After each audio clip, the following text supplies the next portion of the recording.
My name is Austin Seavey. I play quarterback at Foxcroft Academy. I'm in class of 2022. This is where these winding roads have led.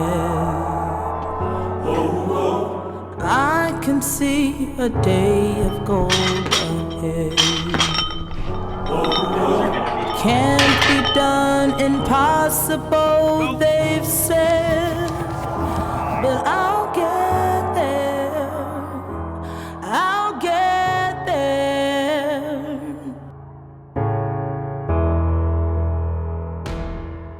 Ever since I was little, I've always loved the nature of competing.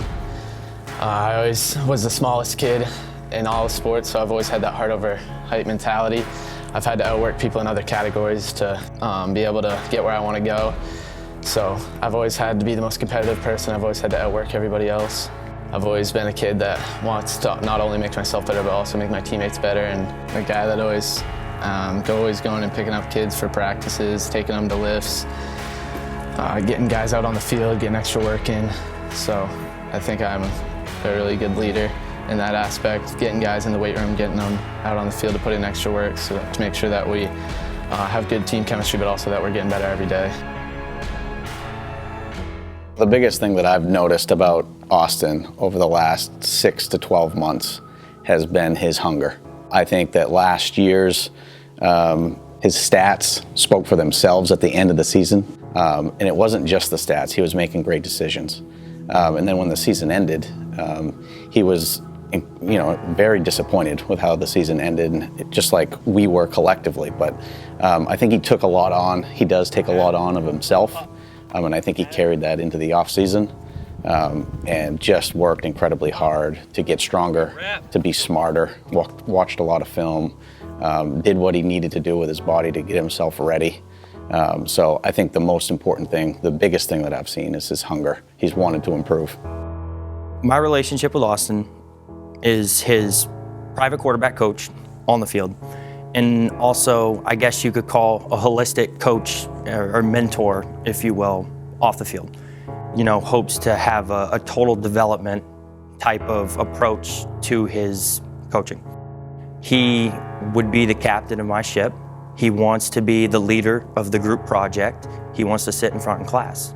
He's the guy. And that is all you need for a primer to be that guy. And the rest of the stuff kind of takes care of itself because he puts the work in. He buys into coaching. He adjusts his mistakes and improves. He's got what it takes. He has the it factor. That's what I see in him. I think we've always thought of Austin as an extension of the coach on the field, I think at every level.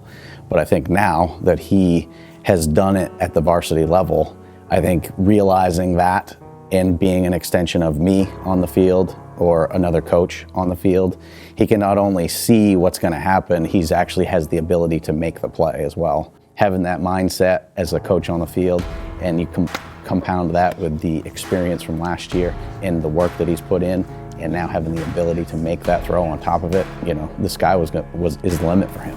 Go. He's 5'10", 5'11", coming up on 6 feet. He's going to be taller. I mean, he's growing now as a junior. He's a late bloomer. And when you see a quarterback of his size and stature, the one thing you've got to make sure of is, can he read a defense? Does he have good footwork? Can he throw the ball? The answer is yes. So I say bring him on. Let's see what he can do. Biggest thing with Austin that I think we all can agree on is that he's incredibly smart. And your quarterback has got to be smart. He's got to be able to make decisions quickly. He has the ability to make that. And I think it's through the work that he's done for himself. He's watched a lot of film. He's put a lot of time in. He watches a lot of football to understand what defenses are doing. Working with Ryan Stroud has been huge for him. I mean, he's tapping into his knowledge and the coaching that he has received over the years, and Ryan's ability to play the same position. So all that goes hand in hand. Anybody can show up, take snaps, and throw routes on air, if you will, and throw the hitch, throw the curl, throw the comeback, the dig, etc. But when you get up there and you start to say, I've got a press corner in a cover 2 concept and we're throwing that fade ball, he knows, okay, So I'm throwing this on the line now, just after the corner passes off the outside receiver before the safety has time to pinch it on the sideline. And when you get to that level, I promise you, I don't care what level of college football or professional you're playing overseas or here in the big stadiums, that's what they're doing. That's what they're thinking about. His ability to take coaching, number one. I mean, that is a skill set that a lot of kids kind of struggle to find. He understands and he's humbled by the fact that he doesn't know everything and he wants to learn. And he takes what you say and he applies it quickly, number one. Number two, as Coach Danny White had said, his hunger. He wants to be the best one in the room and he's willing to compete to try and be the best one in the room, even if it means he loses, but he wants to be. And then number three, his heart. I'll say it again, his heart. He's got passion. He wants to be that guy. He holds himself accountable, which you have to do. And he puts that on his shoulders because when you're QB1, you have to.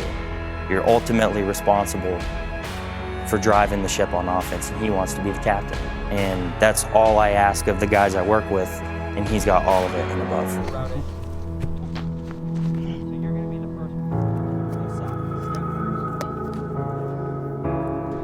Under.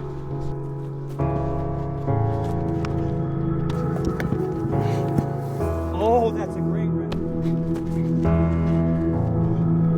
After resetting up your feet. Oh, baby.